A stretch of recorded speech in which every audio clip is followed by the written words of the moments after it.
Hello, everybody, and welcome back to the Indieheads podcast. I am your host, Matty, aka at Marvian Prince on Twitter. On this special Indieheads Retrospect, I am joined once again, a throwback to the first episode. I am joined by Armando. Welcome back to the podcast. Thank you. It's great to be here again. Very happy to do the sequel to The Redeemer. Yes. But we're also joined by another special guest, a first-time guest with us. Ty, welcome to Indieheads Retrospect. Hello. Thank you for having me with my fellow Dean Blunt enthusiasts. Yes, Yep. we are out here.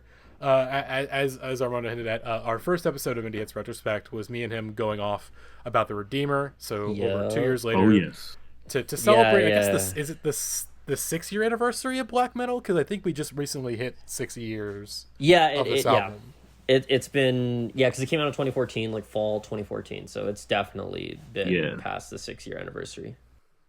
But yeah, like I said, I came for whatever reason I've been thinking a lot about black metal recently, and I was just like, let's just get some thoughts out here, because I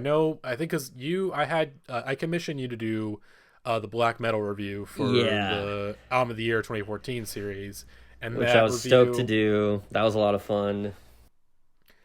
It just got me thinking, like, damn, I really want to go back to Dean, because like I talked about Dean on Endless Scroll, but it was like trying to introduce him to like two people, and it's like, okay, I gotta get the experts on deck. All right. There's always like levels to how much you can be into it. There's like, you just levels. listen to Redeemer, black metal, or you're like, oh no, I went in and I found like field recordings that he made in 1997, only 20 seconds, and that's, I think, the level that we're all at. So The unreleased pinata recordings. Literally. Yes. The Apple USB sticks. I went to the NTS headquarters that they tore down, and I tried to find any scraps of the remaining audio that was on the cutting room floor of his set. Oh God. But yeah, we're here. So I guess a little bit of backstory on Dean. We me and Armando, we've gone over our own history with Dean. I guess before we get into this album, Ty, what's your history with Dean Blunt? How did you discover him, and what was sort of like the moment where he just like really clicked for you and just became a mega fan? The weirdest way to put it, a former friend of mine, I was at his house. It was really late, and the first thing I saw of Dean was the Hype Williams live recording. I think it's like the Havana Club or whatever. It was Dean, Inga, and Arch M. They were just they're like, and hell yeah. I was really like taken back by just how like it wasn't disjointed, but they're very connected, like all together, and it just seemed like super improv, and that's what really got me into it. And I remember going home that night listening to Untitled like on loop, basically, and then throughout that week I just got into Dean's like solo music. I started with The Narcissist, and then listened to Redeemer, and then I think black metal was the next one, and it just from there just kind of clicked. I was like, this is what I love. This is what I really, really want to do. So it's just been history from there. That was 2016. Okay. Yeah. So it's interesting because like I'm not sure about you, Armando, but I got into Dean just with the solo music. Because I think someone recommended the Redeemer to me, or I just randomly found it. And was just like, I think how I found it was the most like organic way. I was just finding a bunch of music through like Tumblr and social media, just being on there. And one of my friends posted, "Your girl smells chung when she wears Dior," and I was like, oh shit, this is incredible! Like I've never heard anything like it. I think this was back in like 2013.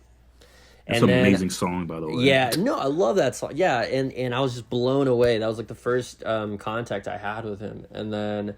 And I just heard a bunch of different types of things like black metal, and then I'm trying to remember the solo track that I heard on The Redeemer. But I it was just through Tumblr, basically, the social media, and then just because there was so little people talking about him, about Dean Blunt, like all of us that knew about him just became friends. And I mean, that's like how I became friends with you guys. So nice, the best way to put it. yeah, Honestly, yeah. Because like, there's at least among my Indieheads podcast friends, I love them to death, but they just do not get Dean Blunt at all. They have clowned me for it multiple times. a lot of people don't. A lot, especially when I was in college, because black metal came out the first semester I was in a college radio, and I had to review it, and I was just trying to think, how can I make this sound like something that all these people that were obsessed with Burger Records at the time and like all that crap, Lord. yeah, literally, like I'm like, how the hell can I make these people even give a shit about this? Oh, But- you said Burger Records, and like, I just like a little bit of vomit just came up out of my mouth. No, And yeah, a very yeah. physical cringe. Yeah, no, even before the sexual assault accusations, even before that. Oh yeah, like, no, this was in 2014 when they were still active and stuff, and like I couldn't stand it back then. I always had a bad feeling about it, and it turns out I was right. Yeah.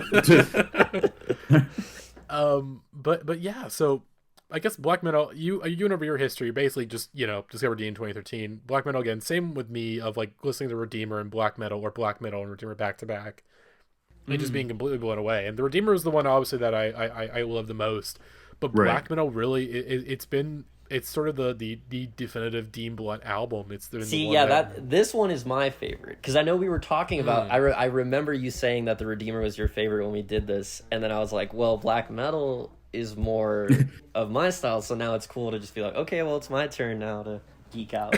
Right. It's still like a very, very solid record to choose as a favorite. It's I don't know. We'll get into it. Yeah. We'll get into it. We'll get into it. Do you Just real happen to quick, remember Yeah. what the first time you listened to black metal by any chance? I'll let you take this one, Armando, because again, mine was I was just sitting in my boy. room on Spotify and I found the album, and that was Yeah. really it. Yeah, so I knew that it was coming out and all that stuff, and then I saw the CD come in to the station, and I immediately like jumped on it, and most people were like, who the hell, like, what is this CD? Why are you so into it? And then I just like immediately got back home, went to my car, and listened to it on the way. And I remember as soon as I was done the first time, I sat in my car and listened to it front to back again, because I was just like instantly like, holy shit, this is what I've always wanted to hear. Like musically, Beautiful. it's amazing. And it's my favorite album of the decade. Just real quick, just wanted to throw that out there. I know we're just a hot on the heels of 2019, but I think after everything, that was probably the best album that came out in the 2010s, in my opinion. It was definitely my top 25. Although again, it was so like sickening to see all these lists and like black metal not show, no Dean Blunt records at all showing Yeah, up, or even the Redeemer, which is expected. Yeah, Which is expected with, like, at least in the U.S., the United States publications, they still don't really understand Dean. I think Pitchfork, every once in a while, they'll pretend that they're coming around. Like, they'll give a really positive review to, like, just the weirdest records to give. Like Roaches got a really positive review. Blue Iverson got a really positive review, but, like, Soul on Fire got, like, a 5 point something. I hate to be one of those nerds that's talking about Pitchfork ratings, but it really is just, like, that's like the American publication. Yeah, for well, music right now. it's not even just them. It's like, I think across the board, if you try any major American publication, you'll probably get a similar thing of like, yeah, this is kind of cool. I don't really get it, but maybe It's like I respect the grind, I respect the hustle, but I just don't get it. yeah, he's talented, I guess, but Right? he's... It's like okay, yeah. Yeah, I think really Tiny Mixtapes was probably the only like American based publication Absolutely. that like actually was like sometimes pretentiously, mind you, but they were the only ones that were like really dissecting his work and really like tapping Or into anyone it. around him, like pretty much anything from Hippos and Tanks or Old English Spelling Bee or anything of that regard. Tiny Mixtapes was the only people that would give them the light that they deserved. And this isn't to say that like, oh, if you give it a negative review, you're wrong. I think there are Well- well, here's the thing. You are wrong. You are wrong. You but- If are it's wrong. black metal, you're but- wrong. but- You're but wrong. for the sake of objectivity, we'll Yeah, say, yeah. No different there than are me. valid reasons to not be able to get into Dean. Obviously, I have plenty of friends that aren't into Dean that I've tried to show them to. But I guess really the thing is just like so many just don't get it. Like the Soul on Fire review especially was just sort of like sort of tying him in with like the sort of unified theory of pop and all these other artists, and it's like half of these artists that you listed are like inspired by Dean. Like King Cruel, Yeah. like the Ooze was inspired by Dean. Like Yeah. that is one of the best Dean Blunt records not made by Dean Blunt. Like come on. Yeah, exactly. Big facts. And then black metal really is just like it is the connecting tissue really of sort of this. I like right now. I think the UK scene for music is really really exciting. There's a lot of really great artists and bands, like really young artists and bands that have popped up that I feel like even if they're not directly musically inspired by Dean, I feel like the way that his online presence and the way that he presented himself is very Absolutely. influential. Like Yeah. Black Midi. I was gonna say Black Country New Midi. Road. I was gonna say Black Midi. You beat me to it. Black Country New Road. Recently got into Ethan P. Flynn, who I think is. I'll probably talk about his record on our next like proper podcast, but I think his record that came out in Yeah. September is really fantastic. I would say, let's say Jonathan Leendoer 127. I mean, There we go. Yeah. the Yeah. clear- Can ever? I mean, I really don't get like people. They don't put two and two to get like, Fronto Kings. Like they Yeah, did that that was- track yeah. together. That was clear. It's a clear Dean Blunt like influence. I mean Dean like like I said, Dean's like a collaborator with Young Lean, and like obviously the I guess the Elephant, ASAP Rocky, Yeah. Yeah. And which I mean, again he got that cosign, and I thought that would be like an interesting way for him to kind of break ground with like rappers, but I think most people don't. People feel the same way about ASAP Rocky, right. that like they don't. I mean, sure, he did a lot of great stuff in the beginning, and he might have like fallen off, but a lot of people, he has that same kind of fan base where a lot of people just automatically discredit him. So the fact that Dean was on there, and then he was like the only time he was used was either like a Baby Father beat, or on a track with like Kodak Black that was like an interlude. Right. You know what I I was mean? gonna say he Like, also I got know that he- Tyler cosign too. got Tower Yeah. Cosign. Although one of the best tracks on Testing is the one that I think Call Dean Drops. probably had the biggest Yeah. influence on, which was the Yeah. one with Frank Ocean with the Lauryn Hill sample. Oh, like that's a Purity. clear Yeah. that's a clear like Dean move to sample like that song.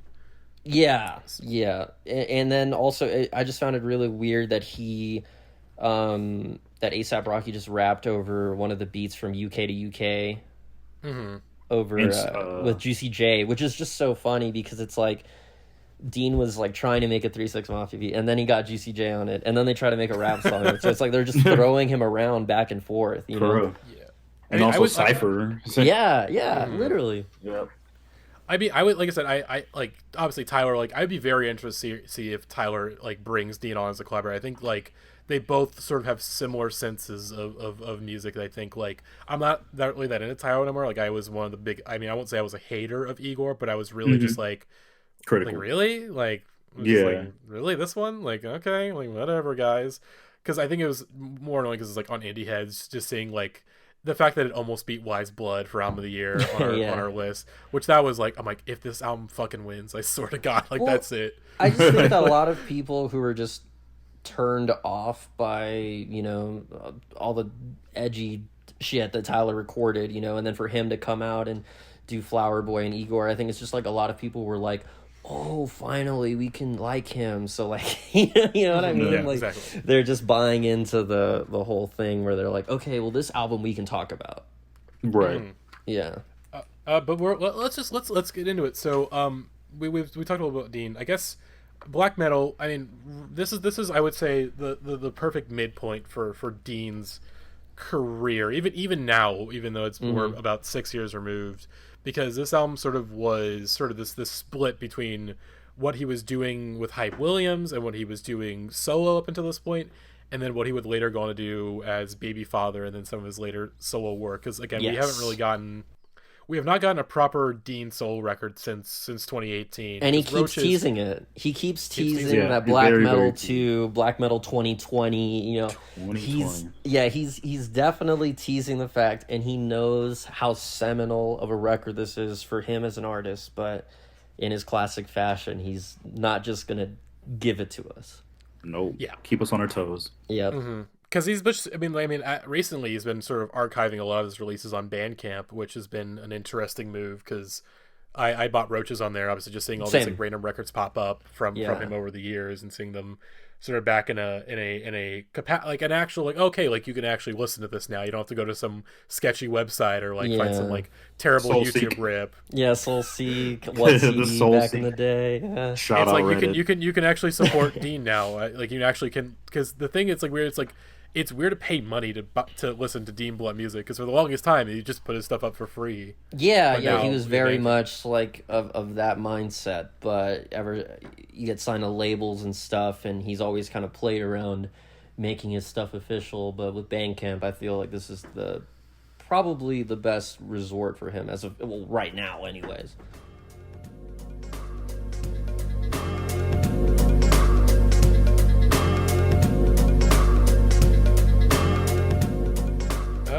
But yeah. So Black Metal came out in November 2014 via Rough Trade, and so I guess that's just the brief history of this record. Of course, he drops the Redeemer in 2013. To in some circles like huge critical acclaim, and then some people still like not really fully getting it, because obviously this was only like less than a year removed from Hype Williams ending. Yeah, And but it that's- was yeah. his most commercially successful. Like, it definitely put him in the spotlight for a lot of people, I would say. It did for sure. I agree. But then leading into this album, he dropped the Skin Fade mixtape, which I think is a pretty solid midpoint between what he was doing in the Redeemer and then what he would do on Black Metal. Stone Island sort is another good midpoint of that. Yeah, I would say Stone Island more is just the companion piece to the Redeemer. That's how I described it back in 2016 when I did that FYC video. And I think like Skin Fade is like, okay, we're doing something, we're leading into something here. It was really setting the tone for like the release of Black Metal. Yeah. Because like it was- like I said, even though like I got into it late, like still did like my in-depth like this shit happened, and still like just crazy, just noticing like he was very like what's the word I'm thinking of? He articulated what he wanted to do, I guess you could say. Like Yeah, prepped the release, prepped everyone's ears for what they were gonna get. exactly. most definitely. And it was like on that album where before it was sort of, at least the Redeemer and Narcissus, very sample heavy, sort of still in this very hazy lo-fi, but not quite dream pop, or at least not like early dream pop. And that's where on Skin Fade, where he's playing more with like drum machines and whatnot, sort of going for like an early dream pop sound. Maybe not exactly, but sort of like the aesthetics and some of the sonic qualities of like early dream pop. was sort of Lo-fi playing with. kind of shit. Yeah. Yeah. I won't even say lo-fi, because I mean when we're talking like lo-fi, like we're like Hype Williams, like that is like fucking Oh well, lo-fi as fuck. but he's still like using all these like old quote, you know, and getting all these like weird sounds and distorting them and stuff. So, you know. Oh yeah, exactly. But then yeah, and it teased it a couple singles, and then 2016 drops Black Metal. Not a couple. I think there's not as many weird stunts and whatnot with this one. Really, it's just was like a fairly traditional album release. Really, just sort of like, you know, your usual kind of weird cryptic Dean Blunt music videos and some teases and stuff. There was the Lush video where he recreates Bittersweet Symphony. Symphony video. Yeah. 50 but- Cent, and then I think it was just like old footage of like you know, matches, football matches. He did he also had I don't know if it was before or after, but he had the like really early version of Blow. He was like sitting at a table, and his like vocals were really rough. Like Yeah, it was like a YouTube lot of channel, mumbling. right? Yeah, it was it was mumble heavy. He was just like yeah, I think it was like a freestyle instead. But yeah, I guess before we get into the album proper, I feel like I'm gonna play a clip from basically the only audio interview that he did leading up to Black Metal, and like what, like maybe one of like 3 or 4 actual interviews he did. Is this the Rinse FM one? Yes, it's the Rinse FM one. Yeah. Okay. So I'm gonna play the clip. I've talked about this in my FYC review, but I think like it's better to hear it from Dean himself on what he thinks black metal is about. So I'm gonna play the clip real quick. Black metal is about. Do we need to make this a cappella? No. Okay, You can put music on. Black metal sure. basically is it's like okay, you know, it's like imagine like an essay and the heading or the thesis kind of title is it's like appropriate Jesus, appropriation, reappropriation, and the empowerment of the post-black male, and it's the idea of how in America the black man uses existing white images and claims them as his as a form of empowerment. So black Cobain and black this and black that, which is not actually really progressive. So it's this American idea of racial progression is completely backward because you're just appropriating something and kind of calling it your own. That's something that's already died and passed. Give me an exact example. I think anything like that, anything that I think that whole movement or that whole idea of like this progressive, this new black, but really you are just taking something that's been and gone, has been discarded, and claimed it back and saying it's, you know, the black Cobain. Yeah, you're actually just, you're picking something old up. The real progression is something that is undefined and is new, and that's what black metal is. So yeah, this was like, that interview was really the connecting dots of like figuring out black metal, because I think the thing that I think black metal is pretty well known for is the stark difference between like side A and side B, where side A is these more just like, I guess like your standard indie music, really. It's kind of what he's talking about, you know, where he's saying like the whole reappropriation thing, where he's just like making an album that he's probably heard millions of times before, you know, and he just takes that, he makes it his own by, you know, using his own little quirks. Like, it's very indebted obviously to like the early Rough Trade stuff. Like, I think I'm gonna be citing from this new book that came out about Dean Blunt, Beefy's Tune, Dean Blunt edit, by Davir Brar, which is a great read. If you're able to get access to it, definitely go read it. It's mostly about BBF, hosted by DJ Escrow, but I think there's a lot of things that sort of connect throughout this entire discography. But it was definitely like, obviously like A.R. Kane is sort of I need to listen to them so I can actually really like connect the dots on this. Yeah. But I know Dean cited them as an influence, and I can definitely hear that, and really just like obviously just like this sort of like early indie rock sound in the late 80s, early even 90s is like you can even tell he tried to sample or took stuff from Big Star, the Pastels, like and he like made it vocal too. Yeah, exactly. So like these are and one thing that I think black metal really does highlight, and I think really, I mean, almost this entire discography, you could say this, the dude knows how to pick a sample. Like the dude is I think he's an amazing ear. This might be like a hot take, but I think he's the best. Like, I think he has the best ear for samples since like Kanye, whenever he really popped up. Like, and I really wish more producers would work with Dean, because I think he has just such a unique ear. The samples that he's used have just blown my mind. Even like from past black metal, you know, he'll sample anything from like Prefab Sprout to like just Rick Ross grunts, and like just the way he makes it his own shit is incredible, you know? Yeah. I mean, we talked about the Redeemer. I think the Redeemer is where like he really does flex those like sample muscles of like, I'm gonna sample some of the most well-known bands ever, and you're not even gonna realize it. No, the Pink Floyd sample, like my head almost exploded when I first heard that on Poppy on that. Oh my god. I'm still trying to figure out the there's like one sample that's on the Untitled album. I can't figure it out, but I like remember watching just like a deep cut like video of like Hype Williams, like Hounds of Hate or whatever. Yeah, they were like just chilling like in like some like art space, and like the dude from Hounds of Hate was like just sampling off of this like record, and I was trying to like Shazam it off my phone, like what is this fucking song? Like just that's where I think just predating also Hype Williams, it's like the Bowcat, like they still did samples in like their like just lo-fi CDs, like DIY CDs. Just it's crazy. Just a wild ear.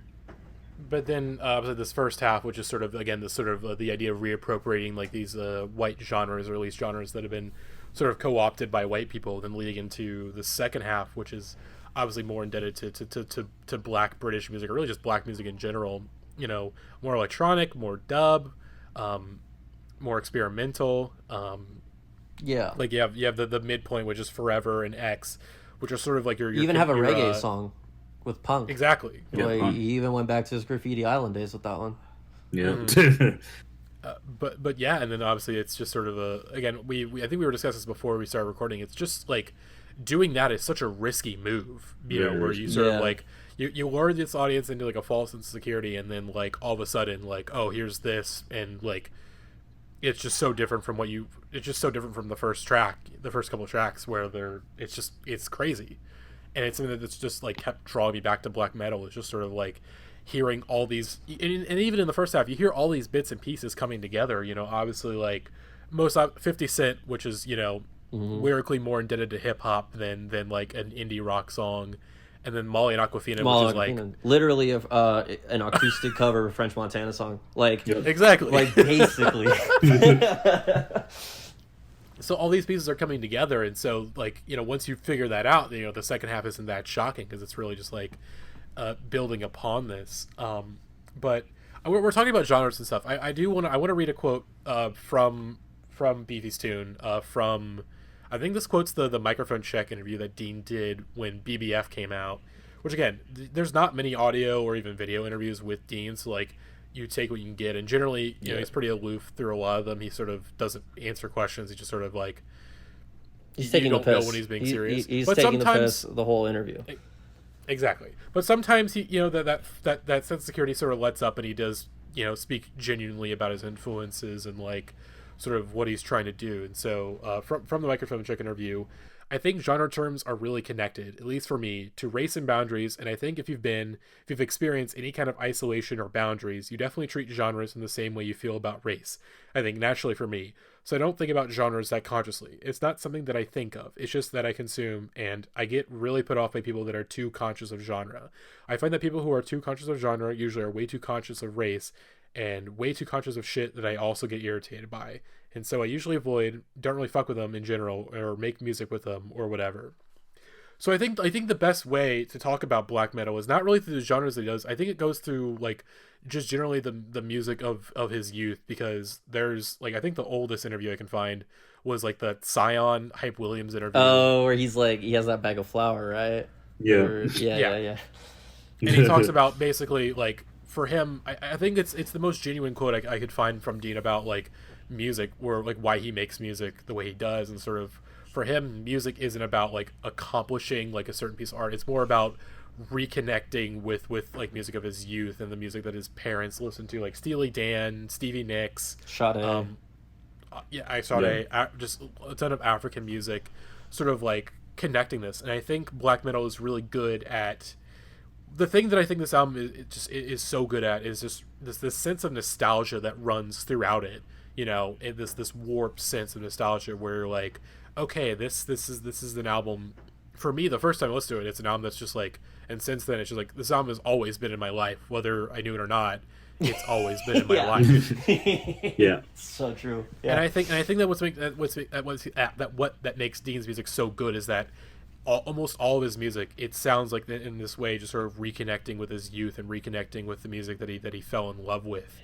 And I think it's most obvious here and on The Redeemer, and then since then it's just sort of like, in some ways, sort of going back to the music of other people's use and whatnot. I think like Baby Father, it's a very like, it's a polarizing project. I'm not as into it as other people are, but I do think I respect it immensely.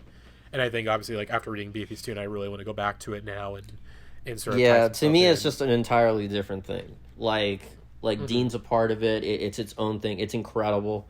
I really love it dearly. But it's not, to me, it's just in an entirely different universe compared to like Dean's stuff, either solo with Inga, with Joanne Robertson, you know, with whoever. But yeah.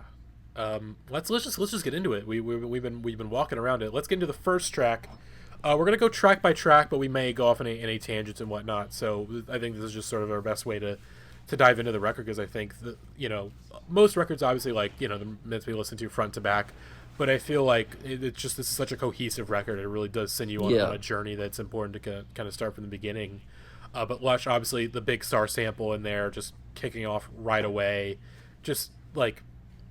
He has such a good ear, like the strings, it's so weird that, like, you hear so much pop music that has, like, just the worst sounding fake strings in the world. And even though Dean is, like, obviously with this one it's a sample, so, like, it is real strings, thankfully, but it's just like he's able to make, like, the fake strings, like, he's able to use them in such a unique way, or really just strings in general. Yeah, I think it's an incredible introduction to this album. Like, the moment I heard this track, I was like, holy shit, I'm in for a ride. Like, it felt like a very good, like, refreshing breath. Like, it just was fresh air. Mm-hmm. Yes, most definitely.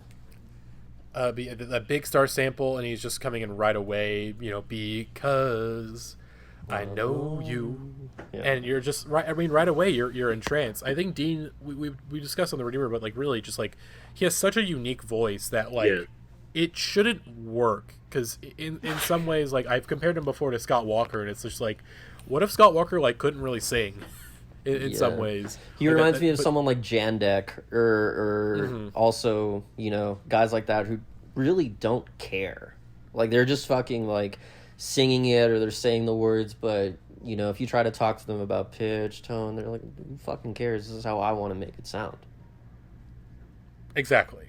And it's just, God, he's just such an entrancing voice, because I think, like, obviously, like, it's clear that he sounds disconnected, but it's on purpose. It's not like, I have to record a vocal thing. It's just like, it's putting you in this place right away of, like, okay, you're listening to someone that clearly is, like, on the edge. He's clearly not well. There's something going on. Yeah, he's very, even in that song, he's like, stay out of it. He's just trying to, like, be independent. He's separating himself. He's really not in a mood to. It sets the tone too. Yeah. I mean, he literally tells, he tells whoever the song's about, stay out of it. Like, don't, get out of this now. Like, already, I mean, it's always just unique to, like, just basically to tell your listeners right on the intro of your album, stay out of it. Just don't even try to. Don't. You have other albums that, like, try to intro it. It's like, welcome, thanks for listening, and all this stuff. And here, and pretty much with all of his stuff, Dean's just like, fuck you. Here it is. Right. Mm-hmm. It's simultaneously, like, obviously with the big star sample, like, it's simultaneously welcoming you in, like, hey, here's this sort of, like, nostalgic band, like, here's this sort of thing that you're familiar with, but he's already pushing you away, and it's just the entire album is just sort of this push and pull between, like, reconnect with, the music of his youth and like, sort of this nostalgia, but obviously, like, with without rose tinted glasses, like, taking in the stuff of, like, oh, this is what it was like, this is what it is like now. I'll actually go pretty quickly. So obviously, I don't know if we mentioned, but obviously Dean is from Hackney, and he's very fond of Hackney. Obviously, I think, like, it's a very important, like, obviously, to his music, and I think he's for the most part kept his roots there. I know he's who the fuck knows where Dean Bowen is? Like, who knows what he's doing right now? He's the Carmen Sandiego of music. Like, where the fuck is he? Because there was, like, at the beginning of the pandemic, like, he was like, he made a tweet, or either he or whoever runs the World Music Count, asking about, like, exposing, like, a racist Polish landlord. It's like, is he in fucking Poland? Like, what? Yeah. Like, what's going on? Also, I just real quick, I know you mentioned it, the World Music, the fact that he made his Bandcamp address, like, do you like worldmusic.bandcamp.com, I think is incredible, because he's always, one thing that I've always admired about him is how much he really pisses off white audiences. Like, he's like, he makes sure to call them out on their bullshit that nobody else would. It's like saying world music as a term of a genre is just, he's poking fun at that. Or if you see him at a crowd, or he does art installations, he's always trying to poke fun at that. And I really admire that. Yeah, it's just like, as we mentioned, he's just a very polarizing figure, and I think that is probably why these American publications have been like sort of iffy on him, where at least British people are like, okay, he's from Britain, so like there's things that maybe American audiences wouldn't get, but obviously just like the fact that, I mean, obviously really most of the music criticism world is very white heavy, but especially the American one. Yeah, for sure. Depending on your indie publications at the very least. And so like already like just going for the audience here, it's like, okay, like, you know, fuck you, or he knows who this is going to be marketed to, for lack of a better word. You know, he might not want these people to like it as much as they do, or he wants other people to get something out of it, but it's very clear from the beginning of this album that he's like, okay, this is who I am, there's no bullshit around it, this is what I want to make. Very testy person. Yes. Yeah. He's very testy. Exactly. Like, you know, I think we maybe briefly I mean, we definitely touched on it probably in The Redeemer, but this one obviously, like, he's got the reputation as like a prankster and stuff. Yeah. And I think like it's this thing like where people, at least Dean Blunt fans in reaction, they sort of go in like two wildly different ways. There's some people who like really embrace it and then clearly are like, oh, like kind of in it for ironically, and I think it's just like, you get the fuck out. And there's people who are like, don't call him a prankster, don't call him a trickster, don't call him any of this stuff, you should take him very seriously. And it's just like, fuck off. Like, both of these sides can fuck off. Like, it's you can simultaneously like be like, okay, like Dean likes to fuck around with the press and it's funny, but also be like, there is something about Dean's music that genuinely speaks to me. Like, it's a good balance between the two. I think if one person does too much of you know, either side, I might think, oh, he's trying too hard, you know, it's too corny, whatever. But I think Dean really hits that equilibrium before, like, you know, giving music, having good music, and being present and being aware, but also not giving away too much. Right. Still having that layer of protection. Even then, like, just calling back to with Hype Williams, just like using different names, like the, you know, different cast of people like working close with the group, like fake creditors, like on The Redeemer, stuff like that. Like, just it's like he's like me saying, like, he's just a testy type of person. It's like you never know like what you're gonna get yourself into. And like, just back to Lush, it's like he makes it simple, but at the same time with the lyrics, he's still kind of like, look, this is like, you never saw me, like, you don't know who I am, you never will see me because I barely give interviews. I'm like, if I'm doing an interview, it's typing, like, it's just a very seclusive person, but it just works so well, especially in this album for sure. Oh yeah. Yeah, and I think that's the fun thing about being a Dean fan, is that like I think it's the right level of mystery where it's like, I don't want to prod too deep. Obviously, in the early days, I wanted to prod a lot because I was a little you know, snoopy little motherfucker. But, but nowadays, I think it's like, you know, I think he's very explicit about this sort of the separation between like the artist and the fan, of like, you know, like, hey, like, at the end of the day, like, you're just a consumer of my music. That's it. Like, there's no other relationship besides that. And I think, like, obviously just predated like social media and how things are going now with artists, and sort of like we have like some of the biggest artists like having to take breaks from social media, or just like straight up not even being on social media anymore. Like Mitski is the biggest example. Yeah, or no, exactly. Just recently, Sia, for example, like just trying to tweet out, and you just look like a jackass by trying to defend yourself. Right. You know, there's like this weird line that a lot of artists have not been able to figure out, where like how much is too much, or like what is right, what is wrong to post. Because there's some people where like, why the fuck are you posting all this? Or you're missing the point entirely. Look, if there's one social media figure that you should follow in terms of like how do you promote yourself, how should you come off on social media, it's Big Time Tommy. That's the one person that you should Big Time Tommy and Peter 710. Exactly. But yeah, let's get back to the album. So Lush, again, great intro, sets the stage entirely for this first half.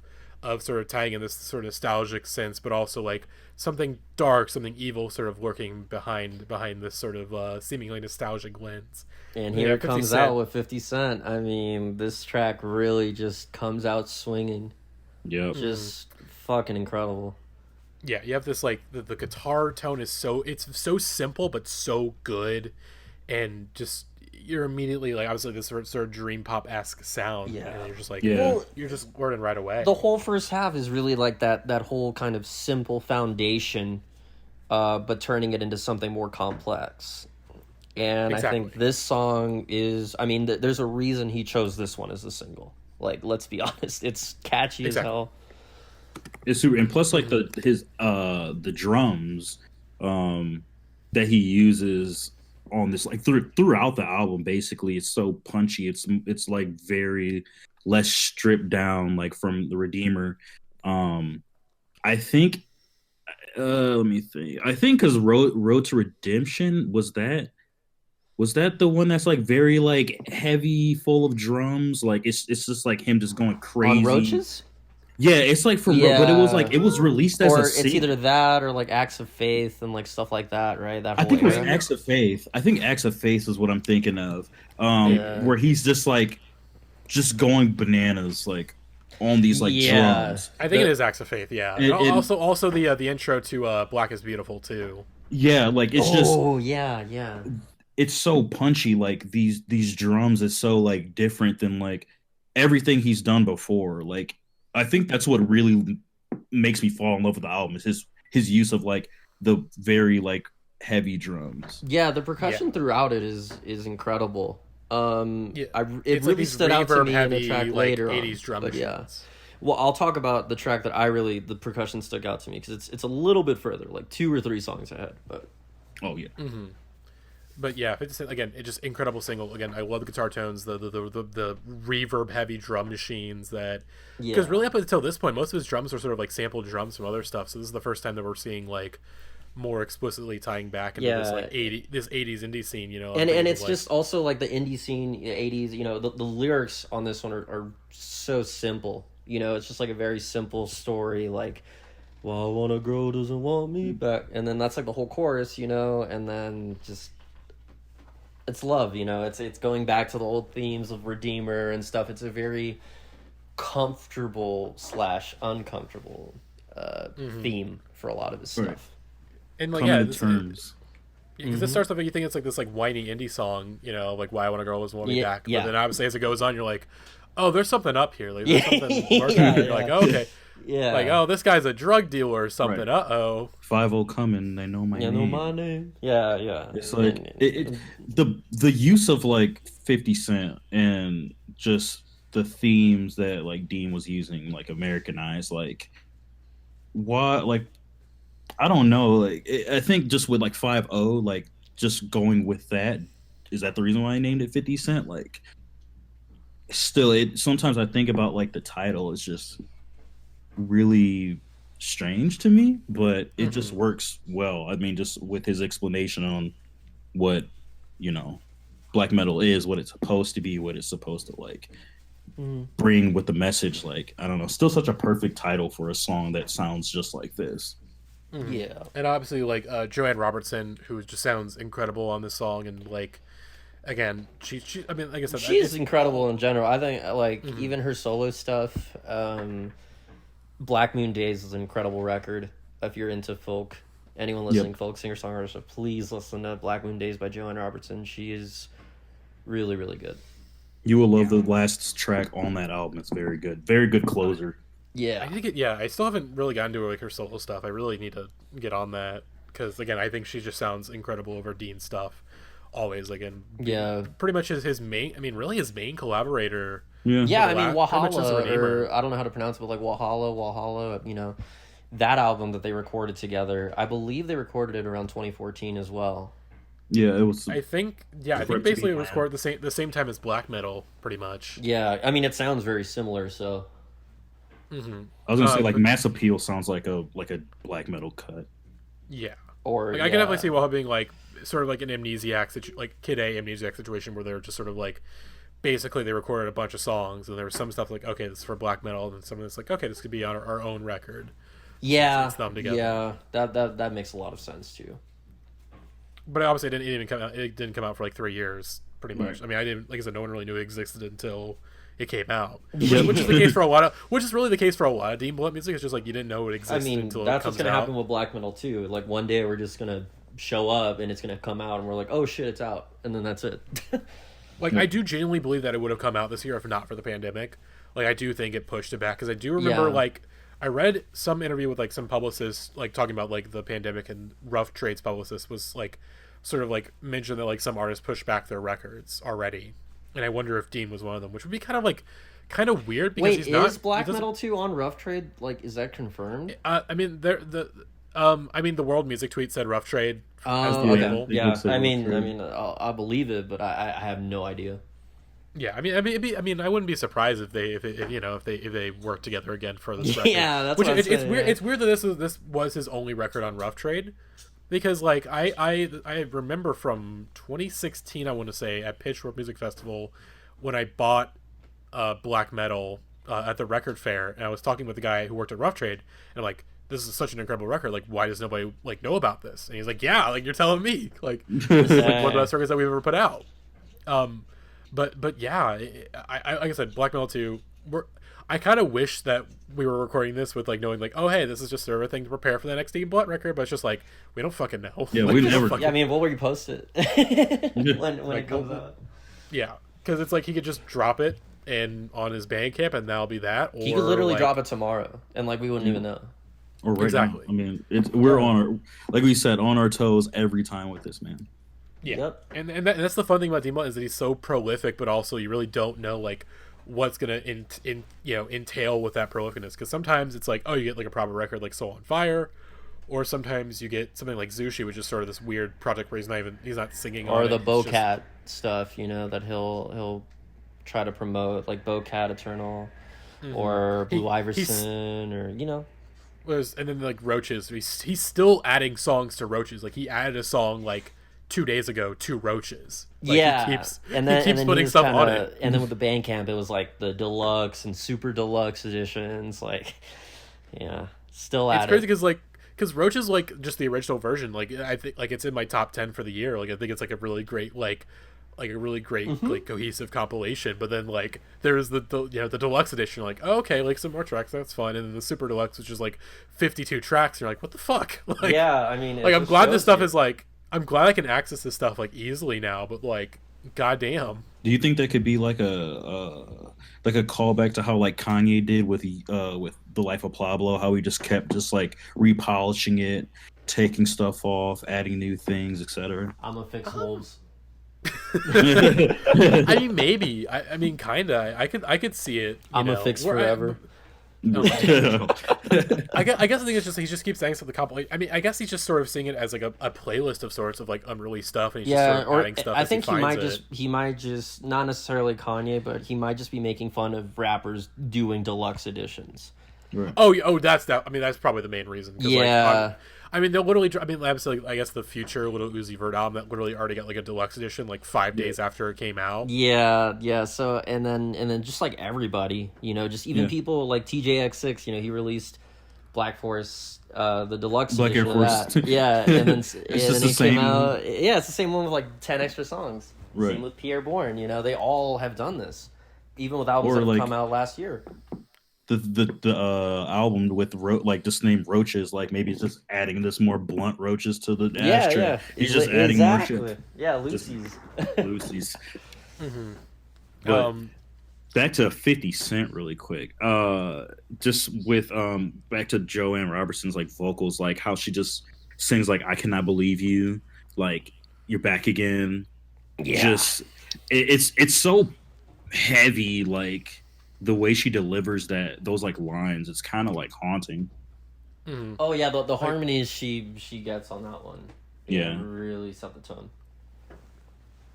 Her they're just so like lived in, where it's sort of like being able like these scenarios that she's in the songs, like able to really like just like an actor is able to just like instantly get into a character. Like she can easily do that with her voice, where you can sort of already tell like what the situation is, and and where her character is at within the track. It's just, again, as you guys said, it's haunting how good she is at it. Like just one of the most underrated voices in music. Like just for her songs with Dean alone. Yeah. Like, even going beyond, like even like if we went to our solo work, that'd be a different story, or really the same story but just like expanded. The deluxe edition, right? Deluxe edition. But yeah, let's. What if like Black Metal 2? Like he just drops Black Metal Deluxe Edition, and whatever the extra stuff is just Black Metal 2. Oh, hey, God. it's new music. It's new music, better than nothing. It's Dean. Yeah, Exactly. yeah. But yeah, let's get into Blow now. Again, this is probably, again, there's like the thing with the first half is like there's still like underrated songs on the first half too. Like, Yeah. Oh yeah. Blow We haven't even really gotten to underrated. my favorite one yet on the first. Which is, not to mention, Blow has a deluxe version to it, but that's a different story. Are you? And then there's even Blow 2. Blow 2, yeah, the deluxe version. Yeah. Yeah, Blow, just, I don't know. I think like this track specifically, like for me, really like brings out Dean's like finger picking, like for his guitar. Like that really like shows like he has such a beautiful like way of playing guitar. It's his ear. We go back to his ear. It's just like the way he just kind of, I don't know. I don't even know like if that's a specific way to play, but it's so like crazy, and like how his voice works with like the beautiful tones and like just his like monotone voice. It's like this shouldn't be working. Like this should not work, but it works so well, especially for Blow and the lyrics. Yeah, because like he's not like a super fancy guitar player or anything. Like it's really like even going to like something like Zushi, where like it's just, he just turns up the distortion really and just makes it really loud. And this, obviously, just like there's no pedals or none of that bullshit. Like it's just really like it's a quote singer unquote simple. songwriter. Yeah, Exactly. Like this might be a wild comparison to make, but like it's very similar to like Barry Johnson and Joyce Mayer. Like he does not, like Barry also does not use like any pedal boards or anything like that. Like just sort of like here's the guitar, nothing else to it. Just mess with it as it is. You don't need to add these fucking. You don't need to have like a 15 board distortion pedal. Although again, I say that, but also like I fucking love Girl Band and they're the most like guitar pedal ass band. Not that there's anything wrong with that. Yeah. Not there's anything wrong with having guitar pedals, but sometimes. But there's the people that are just able just to play the guitar as is really and just be able to make something really unique out of it. Like it's rare. Well, It's really really to special hear when it something that sounds as good stripped down to me is like just as impressive and remarkable as like, lightning bolt. That it just has nothing but distortion. Yeah. Just really him and his emotions on this song. Like just asking someone just not to be involved with anything he's doing. He doesn't need help. Like running away from that person, like just being independent. It's kind of like you could put in like friendships, relationships, like business, like anything, and just keeping with the theme that he set so far, like with Lush, like with 50 Cent, like just calling back to the first track, like never seen him before, you're never gonna find him, like searching for me, you're never gonna find me, you don't know who I am, like as a person. I mean, it just makes me think of my own experiences with depression, because some of my like hardest battles with depression is that it's isolating is what it is. Like what it does to you is just it makes you want to isolate from everyone and everything, and sort of, I mean, I felt very like there. I did feel isolated, like very independent when this album came out. So it was like kind of like the perfect way to describe how I was feeling in an album. Yeah, all the money around you just helped you out. You don't need anybody but just your money. Yeah. Molly water flowing through my dome. It's like that. I think that's like something he's like. I wouldn't say he like strives for like through the character, but like maybe just even in his personal like life, like just he has what he really wants. That's probably why he doesn't do much for like fans or like publications. Tour. Yeah. He's happy with what he's done. Right, basically. And also just sort of like, not to get all like Twitter, Tumblr discoursey of like toxic masculinity, but we talked about it in the Redeemer, where that's like a very big part of understanding that record is just sort of being the sort of like scenario of like toxic masculinity, and like with the in lines of like, how are you even gonna help me? Because baby, I'm the man. Like, I don't need your help. Like, I'm the man. Like it's it reminds me a lot of like the third act of like Moonlight in a way of just sort of like repressing all this stuff and being like, well, I'm the man, like I don't need to think about my emotions or anything like that, like I got all this money, like I love but I think you mentioned the line like, all this money really cure my woes. I love just the shitty way he delivers that line. It's like, it sounds so terrible, but I love it so much. Even the way he says Molly water flowing in his dome, it's just like, that's another line that just it's like, no, like he's just so off, but it's so good. Like it's like he's forcing that feeling like onto it. Like, did it really help you? Like, he's making clearly himself not. care. Because it's still, to me, that whole kind of, for lack of a better word, nihilistic kind of delivery he does. It does circle back to all of that. He's just like, no, I don't care. But with this, it's like he's trying a little extra hard to be like, just... Is Dean, what is he doomer pilled? Is he black pilled? I bet he's doomer, let's just we need a whole podcast about that. We're gonna talk about our favorite doomer musicians. Oh my god. The most nihilistic album ever created. Fuck the Caretaker, man. Yeah, he didn't freaking do the black metal challenge on TikTok. Oh my god. Hey kids, try out the Scott Walker fucking Zircon challenge, alright? Like, this 22-minute long experimental song. Let's see how you can do. Oh god. Yeah. Okay. The Forever Challenge, or the Forever Challenge. Everywhere at the End of Time challenge. Oh my god. Okay, let's get to the next track. Again, probably for the longest time my favorite song on this album, and maybe even so, 100, which just kicks off with the pastel sample and just it sounds so good. It's so it's a ballad. I don't even know how another way to describe it. It's so good. It is ballad-esque, yeah. Mm-hmm. When I first listened to it a couple of times, I didn't even know that was a sample. I thought that was Joanne. Like, and that's what he's so good at. Yeah, that's why I was like, the sample so well. I thought it was Joanne, and I'm like, oh shit, this is another song. Like, that sample is like the vocal sample itself is like what, 5 seconds at least, like, because the original song it changes into a different key very fast after that. So like his splicing is so pristine for this song. It's clear, it's clean cut basically. But obviously, even beyond the sample, just again, it's the most the arrangement, at least on the surface, the arrangement's really good. But on the surface, like, it's probably the most like genuine emotional song on the record. Like, this is like the ballad, of I'm dying to meet you, but everybody says I'm wrong. Just those two lines alone, it's probably his the song where he's the most vulnerable on the album. Exactly. He's not putting up a shield as much. He's more like, I'm making my feelings vocal. I'm dying to meet you. And yeah, I mean, like I said, just there's so much history in those lines alone. Like, you already can tell like how the entire relationship has already played out before even the rest of the song continues. You just hear it in his voice, and I think that's why I love Dean as a vocalist so much, is that like he's such a genuine vocalist. He's not trying to put anything on. He's not trying to like, I'm gonna sound shitty on purpose or anything like that. It's just him. It's just him. Yeah.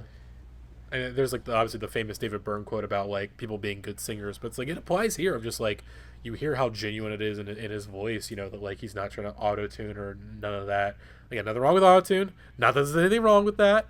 Again, he's done it before. Like he's played around with auto-tune on like Cypher, Baby Father.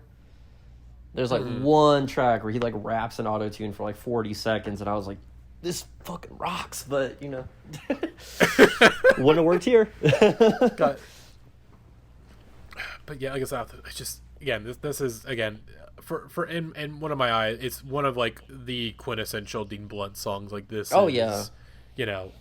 absolutely. I've gotten people into Dean Blunt using this specific song, 100 or 50 Cent. Those were the two first songs that I showed to people who've never heard of them, would not get Hype Williams, or you know what I mean. Like these songs are pretty accessible to anyone. Yeah. Yep. Mm-hmm.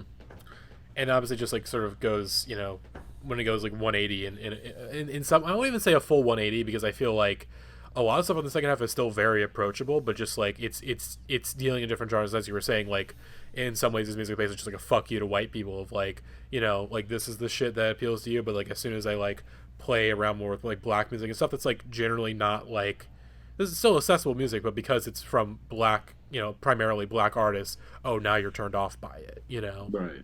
Yeah. I mean, that's kind of, I think with we haven't even gotten to it, but like Molly and Aquafina, that whole song to me feels like a lampoon of like white people doing acoustic ukulele covers of rap songs. Oh god. Okay, we'll get into that. We'll get to that. Just a minute. Let's briefly touch on Heavy, which is in my opinion, the most underrated song on the album. I think that's underrated. So good. And when we were talking about percussion earlier, this song has my favorite percussion on it because it's the name of the song. It's so fucking heavy. It literally beats you down. And I mean, he's even using a cowbell, but the way he puts that sound into it with the instrumentation and everything, like it's so impactful. Mm-hmm. Honestly, I can always like imagine him like doing some sort of like silly dance while like hitting the cowbell. Yeah, like it's like every time I hear that part, I just like think of like someone just kind of like bouncing up and down very slow while hitting the cowbell, and it's a nice touch at the end, like, and plus the way that the song starts, it's like you know, like you said with the risk, it's like a very obscure way to start the song, and the lyrics in this one too. Yeah. It's like the intro and then the actual song itself is like mixed differently. It gets loud and then it's just kind of muffled. And the lyrics, it's just kind of taken back. Like, what about her? Yeah, like I don't know who you're talking about. Like, yeah, what about? Yeah, her? I just told you that I'm down to meet this girl, but like I have no idea who you're talking about. Yeah, like what did I just talk about? Yeah. What? No. It's such a dark, I mean, like I said, just a dark song, really. And it's only like, you know, it's under 2 minutes. It's amazing that he can just kind of invoke that in like a minute and a half to a minute and 50 seconds. I mean, it's incredible. Yeah. Like in some ways, 100 feels like when, you know, you get really, really drunk and you get really in your feels and your emotions. And sort of Heavy is just sort of waking up and your friend being like, "Hey, you okay? Like you talked about this last night." She's like, "What? What are you talking about? I don't remember. I don't remember. Yeah. Like, what about her? Like I've never seen that girl. Like, I don't know. I love the music video for Heavy. It's just him. I think it's also Nina. I think it is Nina. Yeah. Just straight, you know, delivering the lyrics, smoking a spliff. Like it's in slow mo when he gets up to turn off the camera. It's just. Straight all the music videos he dropped for black metal, because even the music videos for the second half and the first half, just some of the best stuff he's put out in terms of like video media. Yeah, for sure. I mean, really, we probably talked about the Redeemer, but there wasn't really a lot of music videos. I don't think there was really like any music videos for the Redeemer. I mean, the only one I can think of is the Walls of Jericho one. Yep. But that's the cowboy hat. Yeah, that's I mean, kind of a music video. Mm-hmm. Or Felony and Stalker. Felony. Yeah. Video. All the Stalker videos are awesome. Oh god. Which again, that was the day that like Stalker finally came out, and it was just like you think like for years we're like, oh, like is this a tease to a song? Like holy shit, like what's the rest of the song going to sound like? And that's it. It's just an hour. It's an hour. It's just long version. It's just a loop. It's just incredible. Yeah.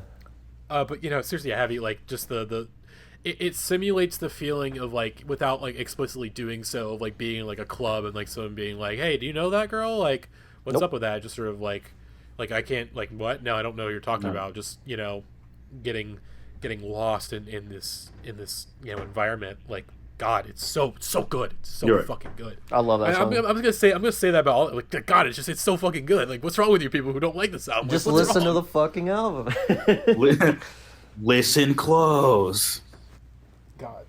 Like, I'll read it. This quote's about Hype Williams. This is from Beefy's Tune, or at least a quote from Beefy's Tune. This is about Hype Williams. I think it applies really just to black metal, just like a lot of Dean's music. Of Hype Williams' production style both generates and disrupts a sonic fantasy. Their music sounds as if it could be played from lo-fi media, and yet repeatedly reveals this to be an illusion. It is simultaneously too noisy and not noisy enough to be true. And really, it is like, this sort of like line that rides, between lo-fi and like, hi-fi, I guess, of like, always being on your toes, because you never know like what the song is gonna disrupt with like a lot of like a weird like noise section, essentially just sort of like the feedback going heavy. That's what was so incredible about the first listen, because I was just listening to it and I was like, where the fuck is this going? This is incredible. And then every track, it's just, he's trying to do something else, and it just blew my mind, which is why I had to put it on immediately after I finished it. Exactly. Right. But as we joked about on the podcast a little bit already, Molly and Aquafina, which again is it's just an acoustic cover of a French Montana song. Yeah, it's his own. Literally the lyrics: "Riding around these streets, strapped it with my Nina," and then he got the lyrics Molly and Aquafina from the actual French Montana song and just made them the title. Right. Mm-hmm. And this is something that Dean has done a couple of times, where he just sort of does these like pseudo covers. Well, they're not really. I guess kind of pseudo covers. Like obviously back in like the Throning, which is the Sade cover, and then most recently on Soul on Fire AX, which is a Gang of Four cover. And like, also recontextualizing them so much. Also on Roaches, he put his Prayer to God cover by Shellac. Yeah. Oh yeah. He also did that PJ Harvey cover too. Yeah. Or which whatever. I think which is literally just called PJ Harvey cover on the it's just PJ Harvey cover. Yeah. I think it's Rid of Me or whatever. If we have time, we may at some point again we'll be announcing something soon with the podcast, a special thing. So hey, maybe there'll be a bonus episode where we start talking about Roaches a little more. Yeah, there's so much stuff with Roaches. Like after we get done recording this, we might have to go. Yeah, we have to just go track by track on that one, or sections. Like Benidorm could just be like one track we talk about. Yeah, all the exactly. sections. Yeah. But let's get back to black metal again. Molly Aquafina again. It's just this again.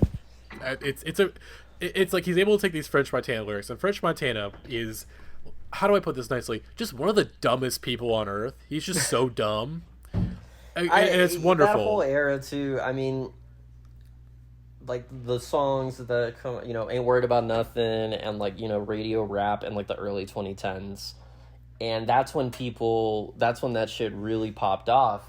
Regarding like acoustic covers and stuff. So I do feel like him picking this song on its own is even on another layer. Like he's still making fun of white people. Exactly. That whole area, like he's really just like, oh, you guys did this exact same shit like a couple of years ago. Right. Mm-hmm. God. It just again, but like I said, to speak on French Montana again, he is an extremely dumb man, but also the Work remix verse is one of the best verses of the 2010s. I rest my case. Yeah. Oh God. But Molly and Aquafina sort of ends, and there's like 20 seconds of either there's like a bunch of seconds of silence and then leading into Forever, which also just has a lot of silence at the end. Which Forever, this is where we get into the mid section of it is where like purposely like, okay, I'm trying to get you, like you're either, if you're not in, you get out at this point, because it's a 13-minute long like ambient song pretty much, where they have this repeating drum machine. It almost turns into like free jazz by the like second half. You get the sax and like all this shit coming in, slowly creeping on. To me, this one is just, I think, emblematic of like a mental breakdown. Yeah, I really like feel like, because I think the first time I listened to it like struck me hard. Yeah. Because I was just kind of like thinking like in terms of like, okay, like concept, because like when I said before, I didn't even really think about a concept. I didn't know about any interviews or anything like that. So when I first listened to this, I'm just like, man, this is like if there was Dean's vocals or someone, like I know Joanne's on this, like she's kind of like, kind of harmonizing on it. It's like someone is like crying out, like how the drums get like heavier. At one point it's like they're on top of each other. There's like the fireworks sample like in the back. When the sax comes in, it's like this is like a breaking point. It's like all this shit has really like gotten to me, and it all came just up crazy. Yeah. But yeah, like Forever was the track. After I was done listening to black metal, I would listen to it over and over because that was my favorite. Like it still is.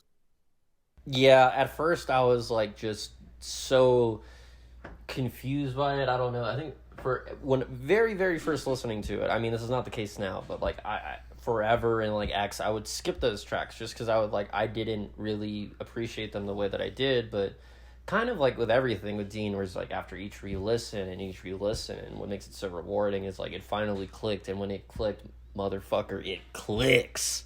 Yes. Right. Yeah, it really still to this day, like it like gives me like a rush of like just like feeling like like it's like this is like just the title Forever. It's kind of like you fucked up and there's no like turning back. Like this is it. Like this is my forever. Like it's over. It's over now. And when the sax like does this like little solo, it's like it's like it's so grandiose. It's like it feels like a final moment, but then when the drums come back, it's kind of like, wait, let me regroup myself. Let me kind of collect my feelings. Yeah. Like I just pictured him doing this it's live, like and he's just kind of like standing there perfectly still, and just all the music playing at once, and like you can just cut the tension and the energy, with a fucking knife. For real. Yeah. Very tense. Very good way to transition into the second half. Yeah. Black music wise, like the free jazz part, that like synth that like kind of ends it out. Just perfect. It's just perfect. That's my favorite track. If anyone has noticed the way I talk about awesome.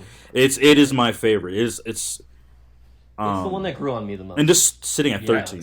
Yeah, it's a monster. It's 13 minutes exactly. Of course.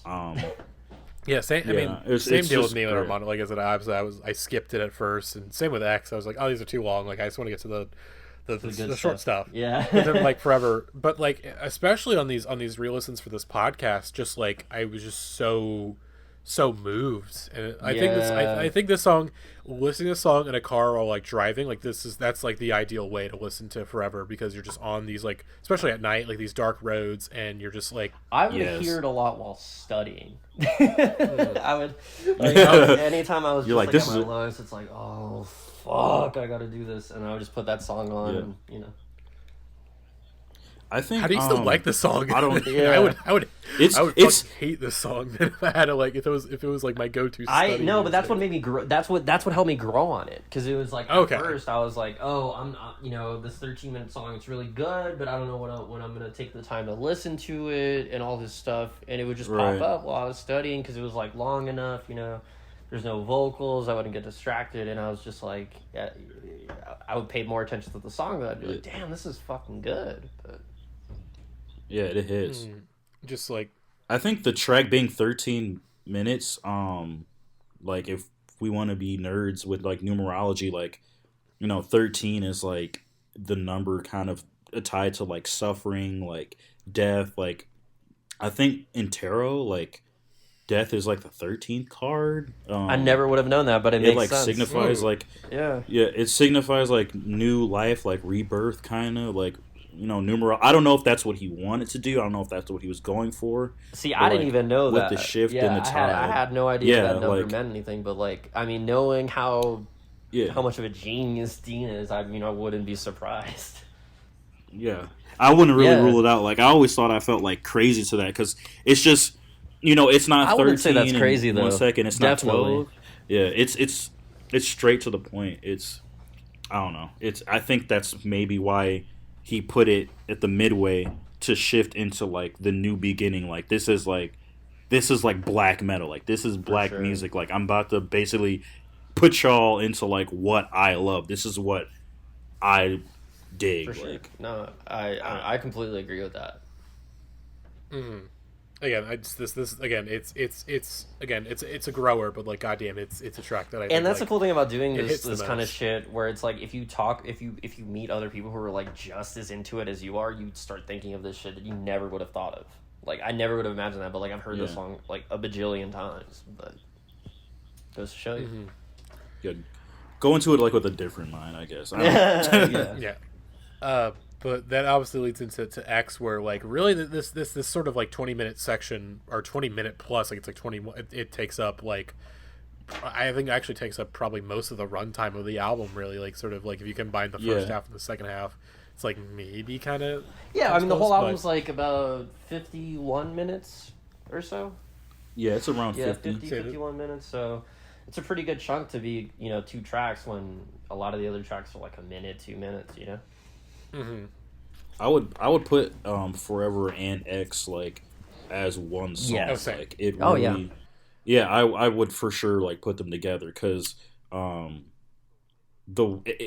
think like after re-listening to X, like it's damn near 9 minutes, but like it's a 3-minute intro to the song. Like it doesn't get there until like 3 minutes. Like the drums don't come in till 3, and I think Dean doesn't come in till like the 4-minute mark. Like he really has this way of like I don't know, like being a fan, like I'm so patient with music. I'm so patient with everything, but like I feel like as a Dean fan, like he really, that's like the testing way, like he really makes you wait. He wants you to wait. He still does it. It's well worth the wait. It's well worth the wait. He did it with fucking BBF, like the first Stealth intro.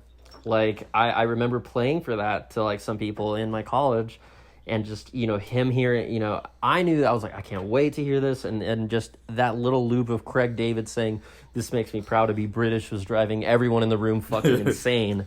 And I'm like, you don't fucking get it. Song. You don't fucking get it, you idiot. Yeah. Grabbing them by the shirt like you don't It's fucking like, get look, it. wait 6 minutes, and then you'll get to the good part. Yeah.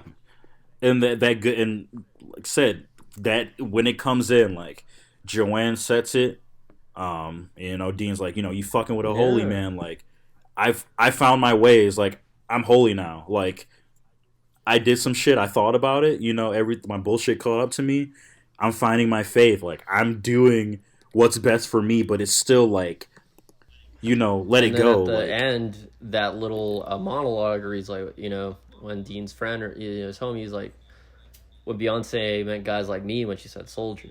It's like, gangster type and all that shit. Like, that monologue, until this life is over, get money rolling over, like, all that shit at the very end. It's fucking incredible. Yeah, it's with like with the lyrics still, saying to let it go and shit, like it's still like afterwards, like he's kind of like, you know what, fuck it, like I'm a new man, like I'm now like back to my gangster ways, like I bees in the trap, like like I'm rolling this weed up for my friends, like in the trap, like I'm my G's in the back, like it's really he's now like really getting into like the baby father like role, and like, he keeps that kind of energy pretty much for the whole second half, for sure. The way like the way the lyrics like kind of cut out when he's like, you're messing with it like stops, and he's like, you know what, fuck it, I'm back to my shit right now.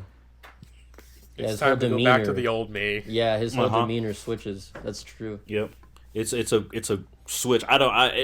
It's just like the genius of it. Like it's so little. It's probably not what he wanted to do, but like I noticed it. Like You know, Dean, That's I the know you're gonna beauty listen to about this it, shit. yeah. I noticed that Yeah, shit. of course he's gonna listen to this. Yeah.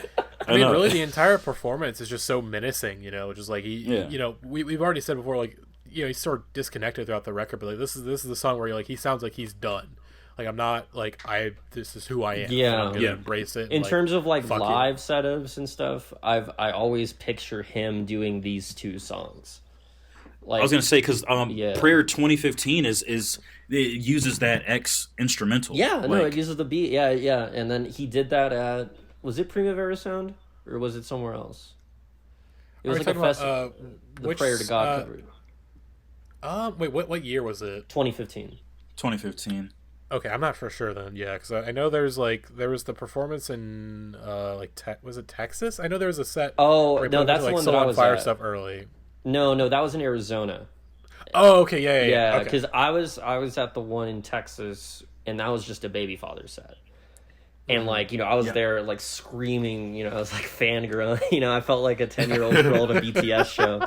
Like, I was like just fucking like, I love it. You know?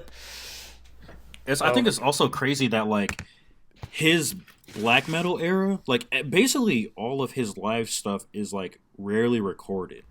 Yeah. I don't know if if he was doing like the basic, like, you know, turn in your phones, like experience this. Like, I know the Artist Space performance, which is my favorite, is like his main one, but like I wish there was like the footage of like him like you know, crying, like getting into like his stuff, like Yeah, well, I remember someone uploaded a like recording of that set that you were talking about where he did the Soul on Fire stuff in Arizona. Yeah. I remember hearing like literally a guy in the crowd like recording it off of like a Tascam or something, and he was like, "Oh yeah, I'm recording," and you can kind of hear it faintly, but like obviously the whole set is Dean. yes. But yeah, I mean, X, like I said, it serves as like forever into X as a perfect transitional point for the second half, where it's just sort of like I'm not playing by, you know, your games, and you're being like white people. I'm not playing by your games anymore. I'm not playing by your genres, your labels for me. Like, I'm gonna this is black metal. Like, this is something new. This is something different. Like, This is who I am. Who I am, and that leads into to punk. I think punk, which again, which is just like a dub reggae song, basically. Like, you know, he's just paranoid as fuck. He's just paranoid as fuck, but it's groovy. Yeah, the like bass on this one. Yeah, it's so funny. I love that part. Yeah, no, I also love the part where he's like drinks and, you know. Okay, drinks. Me and my friend would just say that over and over to each other. He's just vibing. He's just fucking vibing, you know? And you gotta love it. You'll love to see it.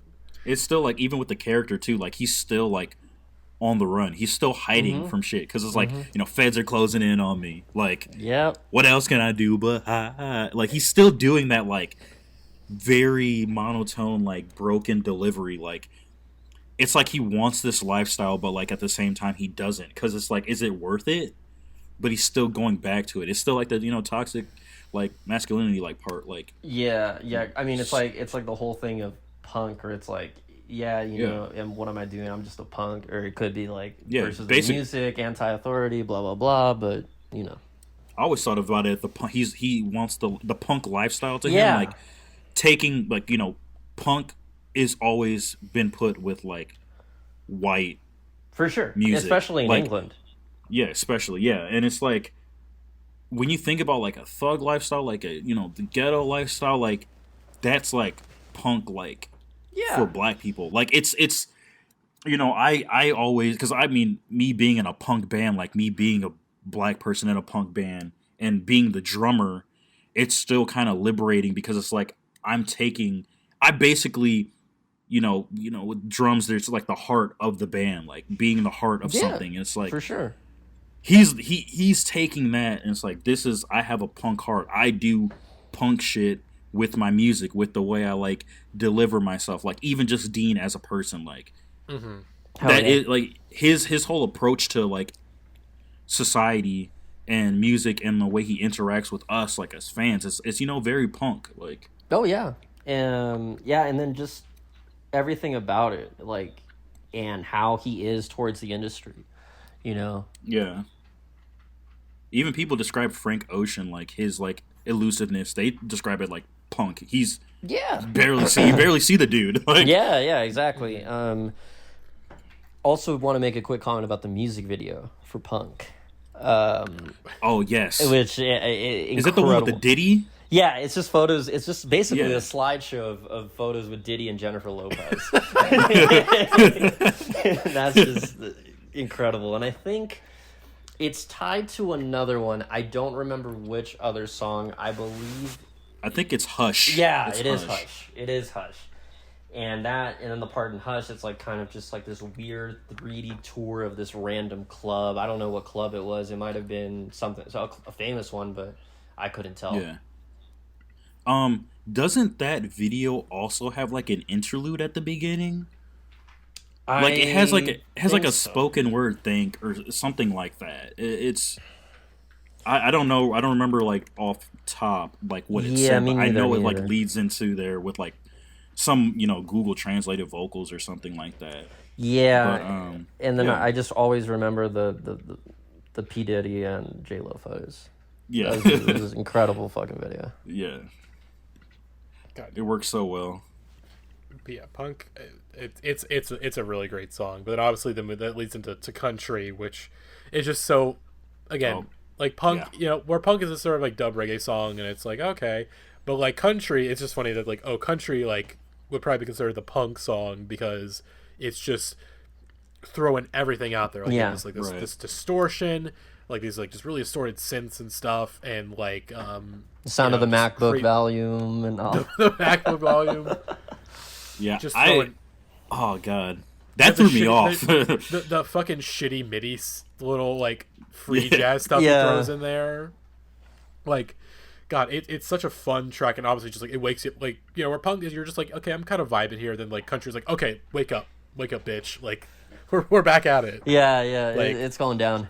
Like I love that song. I love how he has that noise ring out for like a good like 10-15 seconds, and the like little MIDI like comes in. It's like dude, that's a very power move, like just to do that.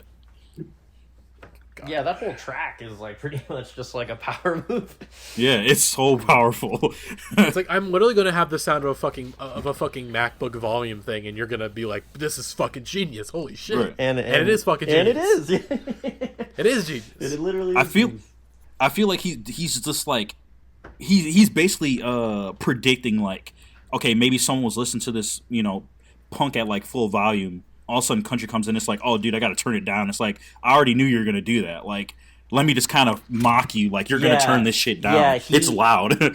He kind of expected like the average. That's why he structured the album the way it is structured, Yeah. And I think a lot of people don't give the credit to that album. Like, cause I don't want to say it's a concept album, but it does follow the structure and almost narrative that one would. Yeah. Mm-hmm. And then obviously just sort of leads into probably my favorite song on the second half, maybe Hush, which just Hush is great. One of the best instrumentals that Dean has ever made. Like it's so good. Like immediately, like, and we I think we've sort of talked about with Heavy, like sort of feeling like, oh, you're in a club. This is you're in a club. Like it just simulates that feeling in your head where you can automatically like without like fully just having like a field recording of a club. Like no, you're in it. And like, the video sets the tone too. Like it sets you where Dean is at. He's at a club. He's in a girl's ear. Like, yo, I shop. I do this shit. Like, I've known you for a while. Like just a little bit. Like we just met, but come see me after the club, basically. Mm-hmm. So then the end of Sue Me, which is again, it goes back to like I was that like fully, I just think of like all the samples he's used that like that he's lucky he hasn't been like sued for. Yeah, for real.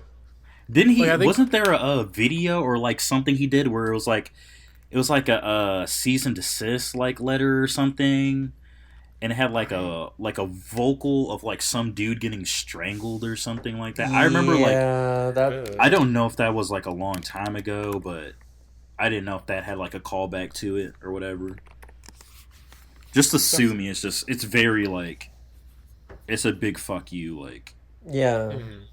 it's so good. It's so good. Yeah, it just again. I love that song. It puts you in such a mood, and that obviously leads perfectly into Mersh, which I believe there was this is the one that Idris Elba reviewed for like Vice or whatever. They had him listen to a bunch of songs. Oh yeah. Let me find the quote specifically that he said about this song. Because I think Dean just used it as the video. Oh yeah, he uses to intro the video. I think I think Idris was talking about 50 Cent, and then he just used that quote as like the intro of the video. So let me find the actual quote. Okay, I believe it was 50 Cent, could have been this one, but you know, I just almost said, well, I didn't like it. It's clearly avant-garde, and he's a musician, no doubt. And I heard his other stuff as well, but it was just a bit too experimental for my taste. It quickly turned into background noise for me. I didn't find myself being drawn to what would happen next. I get that he's brave, and I love artists who are brave. And he's clearly like, this is my shit, and this is my sound. I love that, and more people need to be like that. But I feel like there isn't enough to keep me switched on. To me, the song just sounds like a loop with talking over it, and I tuned out. I would never shut him down because I think it's great that he has the balls to make this. And I still think listeners deserve the right to have something in there that really turns them on. I could make a whole album like this on my iPad, although if I did, everyone would tell me to fuck right off. I wouldn't. I don't want to hear that shit. I want to hear Dean's iPad album. I want to hear Idris Elba's iPad album. Yeah, I would love to hear Idris Elba trying to sound like Dean Blunt. Let me. I have a quote again from Beavis too, because he mentioned avant-garde, and I want to say this is a quote from the book. So initially, let's see, Brar he quotes a piece from last name Moten. The idea of the avant-garde is embedded in a theory of history. This is to say that a particular geographical ideology, a geographical, racial, or racist unconscious, marks and is the problematic out of which, or against the backdrop of which, the idea of avant-garde emerges. What I've been specifically interested in here is how the idea of a black avant-garde exists, as it were, oxymoronically, as if black, on the other hand, and avant-garde, on the other hand, each depends for its coherence upon the exclusion of the other. What we have with Neofatu and Moten is an identification of the ways in which an all too easy assertions of aesthetic experimentation are haunted by the xenophobic.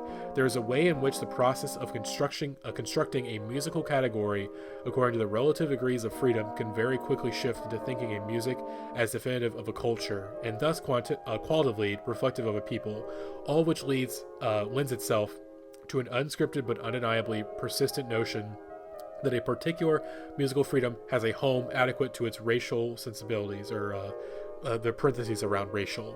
The outcome is that if a musical culture shifts, bleeds, spreads, migrates, and dissipates into alien territory, then the results are considered at best novel, at times absurd, but in most cases fatal. Or to put it plainly, fuck off back to your own parentheses musical parentheses country. I mean, that's a really good quote. Yeah. But beyond all else, my thoughts on Merch is that it's a fucking banger, and that's all it needs to be said. It's a fucking banger of a song. I love the production on these. Definitely his first foray into like the whole Baby Father sound, which like, you know, you weren't really expecting like in 2014 from him. You were just like, I mean, it's cool that he's kind of doing more hip-hop, grime, beats, whatever you want to call it. But, you know, I never imagined him, like, a year and a half later to just, like, fully transition to that. Mm-hmm. Yeah, and because I always, as you said, like, I always bring this album as sort of being, like, the second half of this album is, like, this is where the Baby Father persona is born. This is where he was like, okay, like, this is my transition into this sort of new project that I want to work on, because a lot of the stuff really for Dean's music really was like, you know, in the eyes of white audiences, always having that sort of white a gaze, you know, to a lot of his music, and this is sort of where it's like, fuck that, like there's none of this, like I'm gonna do what I want here. And I'm really inspired by this re-emerging, you know, grime scene and these electronic scene going on amongst black musicians, you know. Right. In some ways you could say it's taking the piss out of it, but like I don't think that's the case. I think it's just he does have a genuine love for this stuff. but I think also at the same time he's sort of, you know, as we would see on Baby Father, sort of, you know, wrestling with sort of like some of the nationalistic nationalistic things that could maybe come about from grime. Yeah, no. It's his first foray into that for sure. But it's just a banger. Like I love the sort of the loop, I just love that loop. You can. It's a good head bopper. You could. It's good. Yeah. Hell yeah. And then the video, the iconic video of him and Nina, I think, just like in that just red room on the couch, just grimy as fuck. Like you can barely see anything. Vanishes at the end. Just leaves her. It's like that's the character. He's just there. He's only there for the weekend. Like, what's the problem? You only need me for this amount of time. I'm gone. Mm-hmm. It's great. I mean, it's kind of like that and great. It's kind of like he's at a party Saturday, and then that Sunday he wakes up and he's kind of like, oh god, what the fuck? What the fuck did I do? Yeah. Mm-hmm. God, it's brilliant. It's fucking brilliant. I mean, what else is there to say? You know, cowards don't get it. Cowards don't fucking get it. They fucking don't get it. Yeah, if you listen to this and you don't want to listen to this album at the end, fuck you. That's it. Right, because we're about the last track. Yeah, last track, and I think Great is sort of like, at the time when I wrote about this record in 2016, I sort of saw it as like this one last chance to escape, you know, this sort of like, maybe I can, you know, this sort of rude boy, bad man persona. Like this is like my last exit out of here. But you know, also with Baby Father, sort of like I'm embracing this head on. Like this is who I am, and you know, and that's that. You know. Yeah. And he, you know, with this one too, after re-listening to it, not Nina. Wow, Joanne. She, you know, is basically the first voice heard, and then when she's done like with her lyrics, like that's when the sax, like the horn, starts kind of like getting very like just it's free, it's more you know, black music, free jazz, like and then Dean comes in I think he comes in around like 3 minutes, basically. Probably closer to 2 minutes. It's only like a 4.5 minute long song. So I know, it's very. Yeah. Oh yeah, it's 4. It's like damn near like 4 minutes, 5 minutes, but like it's very quick. Like it's a straight to the point. Like when he's, you know, like we're gonna go with themes, like, you know, coming to realization. Like to me, it's like he's on his way home. You know, he's wrapping it up, for lack of a better word. Yeah. Like the you're not a rerun, like maybe just like him at the club, like this is the person he met, like maybe this is like his last chance, like he's gonna try to do this like gangster persona one last time, see if it works for him. But like it, you know, he looks around, he's doing this persona, he sees like too many of himself, so it's like, you know what, screw it, like I'm out. Like I'm gone. I'm done doing this bullshit, trying to put on this act for like trying to get a chance with someone. It doesn't work. Yeah, absolutely. God, it's just perfect.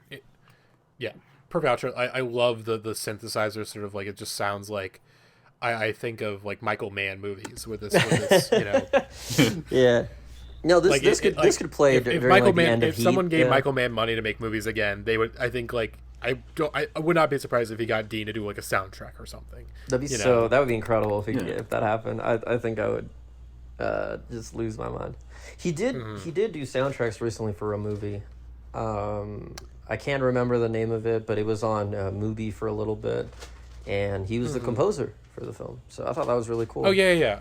I know what you're talking about. I don't remember the movie, but like again, he's so busy and there's so much stuff that like, and obviously like the thing with Dean up until even still now, but like kind of recently, just like how hard it was to get into him because so much of his stuff was like inaccessible until maybe like the last year or so, where he's starting to put his stuff up on Spotify and then now putting stuff up on Bandcamp.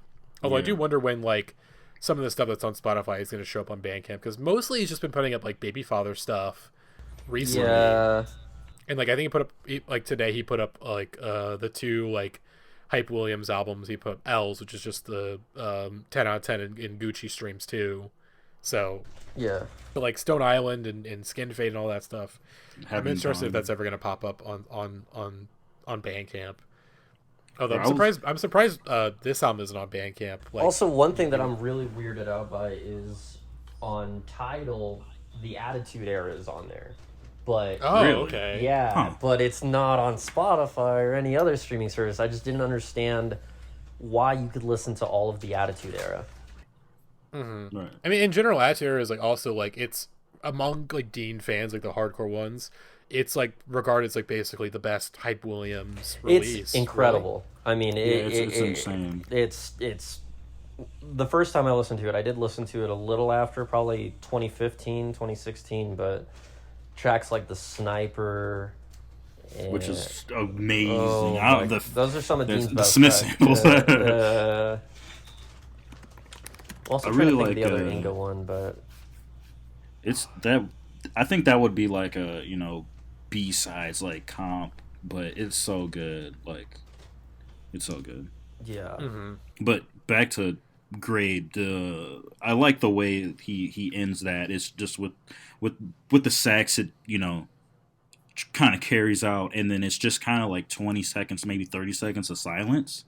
Like it's like a finish, like a curtain close. Like, yeah, it's like he's walking away from the stage as the thing's still going, and no one knows if like he's gonna come back or if anything like that. For sure, it's kind of like a curtain close for like the white publications. Like, this is what you wanted. Like, maybe this isn't what you wanted, but this is what I'm gonna give you. Yeah, and take like, it as it is. Like, here it is. But yeah, it's just the perfect way to end an album. Yeah, it's so good, Yeah. And I think like obviously my assessment at the time, and I think still somewhat my assessment of this record is that from beginning to end, we know that like Dean Blunt is not a well person. He's just sort of like picking new ways to sort of find ways to fight against this thing of like, okay, like of seeking help in different areas, and maybe aren't the most healthy way, but just like it's what works for the time. Right. Mm-hmm. And just when we go back to the quote from the Rinse FM interview of just like, this is black metal, like I'm not trying to reappropriate white genres, I'm not trying to make music for a white audience, like this is me. And I think like Dean has been one of the biggest inspirations for me as a writer, even just like of fully embracing like what you are, like I'm not going to write for you, I'm going to write for me, and if you like it, then so be it. I would extend that. For me personally, it just kind of everything about him I've kind of just applied to it. It's just like, you shouldn't be ashamed of like who you are or like anything like that. You should just embrace your identity instead of trying to fit into somebody else's idea of what your identity is supposed to be. Right. And I just really relate to that. I just resonated with that. But yeah, again, black metal, one of the best records of the decade. Was a little sad that like I said, I my cards were the Redeemer. I was like, okay, this is the one Dean album I can really get on this list. So I have to do what I can, because I think I was the only not only was I the only person who had it like number one, I was the only person that just like had it on our list in general. On the list, yeah. Yeah. No, I think probably well into like the second half of the decade, I was like, yeah, I'm never gonna hear anything like black metal. Mm-hmm. And it just held the number one spot pretty comfortably for the last few years. Yeah. And I think we kind of hinted this a little bit. I want to read another quote from or two quotes from Beefy's tune, of that like a lot of Dean's music is very flawed. There's a lot of very obvious flaws there. It's not clean. It's not perfect. It's rough around the edges, and so it's very similar to, I guess, one of Dean's inspirations of A.R. Kane. And I believe this is a quote from one of the members of A.R. Kane, if I remember correctly from where I remember the book. So from 2012, we were aware of the necessity of flaws in music. These flaws are discontinuities that act as tiny fissures, allowing the dim and distant, diffuse gem light of pre-creation to slip through. It is this that the music existed for, a signpost, a reminder, a note. By the way, that's a theory. We called it Koenig, the music. So-called perfect music, whatever genre, aims to remove these flaws, to have a true and complete, finished thing. The flaws leave a space, where the listener can still add something of her own, where she can sit and be. Eric Kane is one person, compromised of two people. We never had enough individual Kane to make flawed music individually. It needed the two of us, working as closely as lovers, in complete trust and proximity. It is telepathy, the children's marbles dropping from our mouths, laughing and then more marbles, and colored sticks and rubber bands. And then really soon after that, sort of ending off this book, what if Dean Blunt too is making music organized around the necessity of its own flaws? What if he, like A.R. Kane, needs to invent a new entity comprised of himself, DJ Escrow, and Gasman, the three members of Babyfather, in order to make music with enough mistakes? As was the case with Dennis Bovell, what if the activation of air is the basis of Blunt's musical, categorical, cultural, and therefore ideological intervention into the racial aesthetic logic of the nation?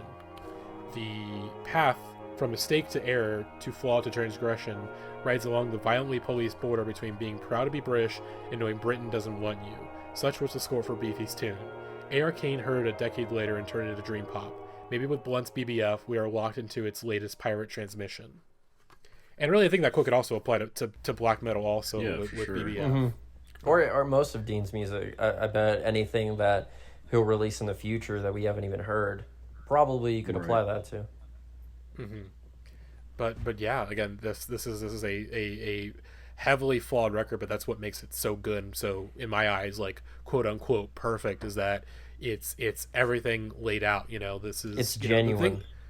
The thing that I respect most in artistry, in music, is a sense of honesty. This is why, like, I don't really today, the day we're recording this, is the 10-year anniversary of My Beautiful Dark Twisted Fantasy, and that's a record that I like, but I think is relatively overrated in Kanye's discography compared to others, because I think, as we have found out about Kanye West over the years, I don't think that album is very honest. I think it's a very dishonest record. It's very clearly him trying to win back. I love that album. Whereas, I really do, but it's not my favorite Kanye album.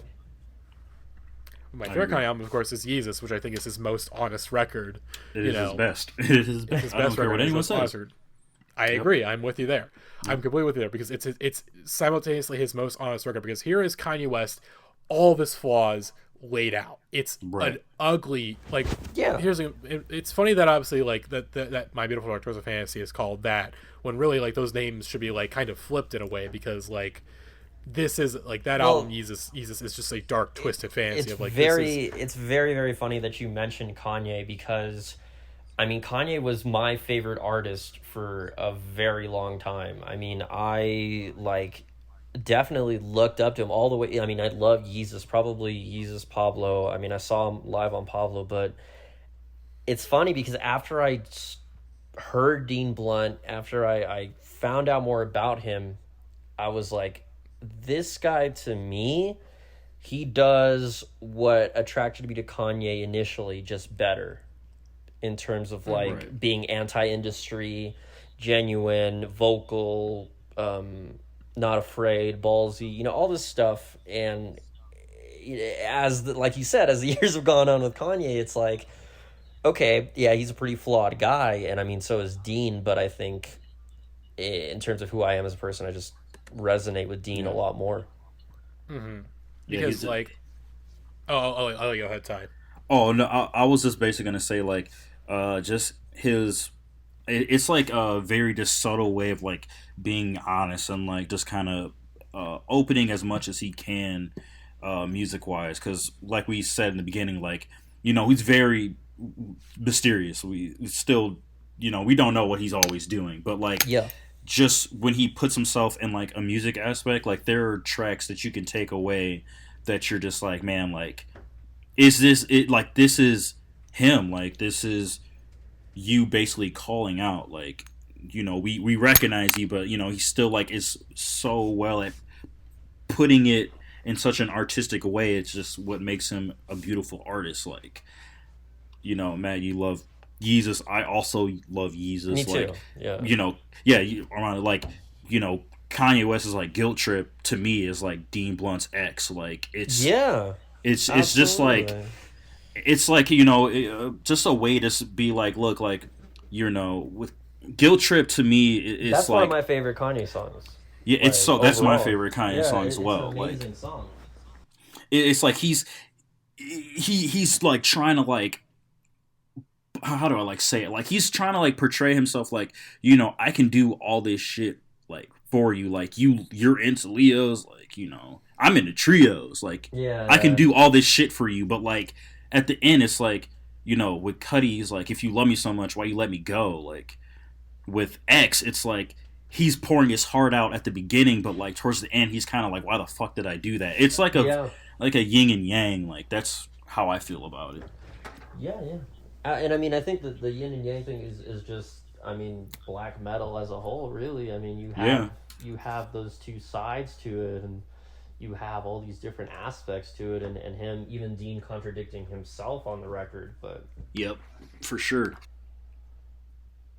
Yeah, I mean, I don't know if I had anything else to say. I think, like... Listen to this shit. Listen to this fucking album. Listen to this fucking album. If you haven't listened to this album already, what the fuck are you doing? Go listen to this album. Black Metal 2020, maybe 2021. Who knows? Yeah. We'll have to see. I have to say Black Metal 2020 again.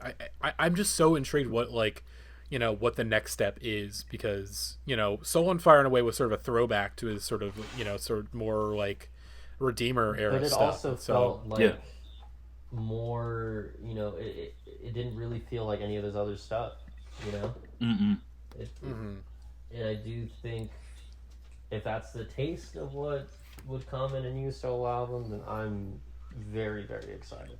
Right. Take as much time as you need. Yeah, exactly. Take as much time as you need, because I feel like Roaches in a way is just sort of like, okay, I'm going to dump this is a new era. I'm dumping all this stuff out that I worked. We're starting over, you know, and I'm very excited to see what happens next. It does feel like that. It definitely feels like Dean is trying to transition into something, another phase. I mean, this is how we kind of felt. At least I felt like this with Baby Father. I mean, even before Baby Father was like even announced or anything, like those last few tracks kind of made me think there must be something that he's trying to do. And I feel the same with Soul on Fire, especially the other track. He like added other tracks to it. Oh yeah, Somalia Park. Somalia Park. Yeah. Still good. Which is an amazing song. It is a very amazing song. Yeah, I mean, you know, in some ways, like, we could always, like, a Discog breakdown Dean Blunt. I think that's something that, like, we could easily do, but I feel like, you know, with his records, you know, that everything ties back together. This is his entire discography is this sort of living, breathing organism where just going these different eras and phases, and everything ties back into each other, because you can hear, you know, little bits and pieces of black metal and Baby Father. You can hear stuff he would do in Soul and Fire on Baby Father, and so on and so forth. And you know, the first Baby Father release, like, what it was under Dean Blunt's name, like Baby Father, like he was setting the tone. It as a random mixtape, you know, it was just like, this is my mixtape, and then Blow 2 was on there. Like, it was definitely like his Stone Island for, I don't know, but for that era, I don't know. Yeah. You know, I'll read a quote from my Dean Blunt guide that I did for Indieheads, where I sort of, you know, wrap things up about why I love Blunt so much. You know, I think he simultaneously serves as a wonderful spiritual successor to art pop artists like Bjork and Kate Bush, avant artists like Philip Glass and Scott Walker, and hip hop and R&B pioneers like Sade and Lauryn Hill. Whereas his ears are as pointed to the past as they are to the future, where obviously black metal is a record that, like, is as nostalgic as it is futuristic, you know, of what the sound of black music was and what it could sound like in the future, you know. And it's a similar mindset of looking to the future, but also the past. Is like, you know, obviously mentioned Black Midi, Black Country New Road, all these other artists, you know, where they're sort of abandoning genre. Genre is not real. It's stupid. It's a racist system. Yeah. You know. Yeah, just make whatever the fuck you want to make. Exactly. For sure. But also sort of embracing, like, the power of the internet, of like, where things are simultaneously forever but temporary, because you never know when it could go away. And sort of this sense of this fleeting sense of like, hey, this could be lost, or you never know it. So hey, enjoy it while you can, For sure. And also just taking the piss out of the music industry, which is stupid and awful. And I mean, and that think, whole NME award thing that I touched upon briefly in my write up. I just thought that was like so emblematic of everything he like. That was kind of like the nail in the coffin of what he was trying to say. Mm-hmm. Here was like publication trying to honor him and say, oh, this is the future of black music. He is a pioneer artist, but he gets another guy to show up on stage and accept the award, and no one fucking notices. It's like, and also just him using like another black man, like, yeah, it's still a powerful. Like, I felt like that was kind of like him being like, look, all like black people can be pioneers. Like, we can all do this shit. Like, for sure. That's what kind of made me liberated when I first listened to Dean, because I was just kind of like, damn, like going back saying like, this is shit I wanted to do, like I am doing now, like musically. And it's like, just him being able just to pull that off and then like basically get away with it. Like people there didn't even know, like they were like, okay, cool, yeah, this guy got it. Like it's just crazy. Like, I mean, even how like sources, like when they took photos of it, they called him Dean Blunt. Yeah.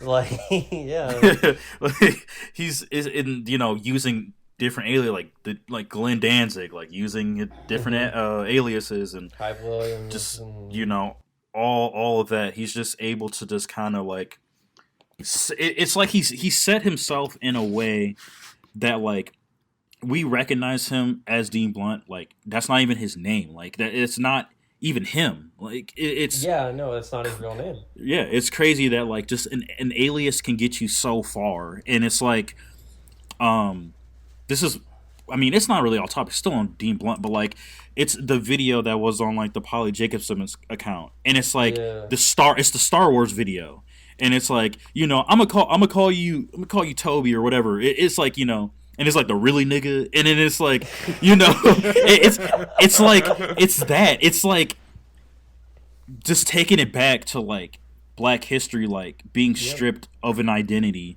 taking a new identity, and being able to use that new identity to become something. Like I don't know. I think he's been pretty vocal about that. I remember, everyone getting mad at him at that Boiler Room panel about